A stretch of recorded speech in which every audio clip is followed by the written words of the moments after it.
గాలు కలుపాకుమా జీవనది వలె ప్రవహించుమా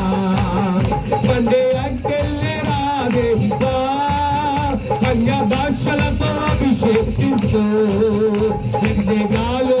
కలుపాకుమా జీవనది వలె ప్రవహించుమా అంత్యకాల మాదిసే అదే సగలు కూడా అప్పట్లో కాల దినమునివే దేవాది ఆత్మేరుతున్నా ఎవగనలో గలదా సైన్యమునే చూపుతున్నది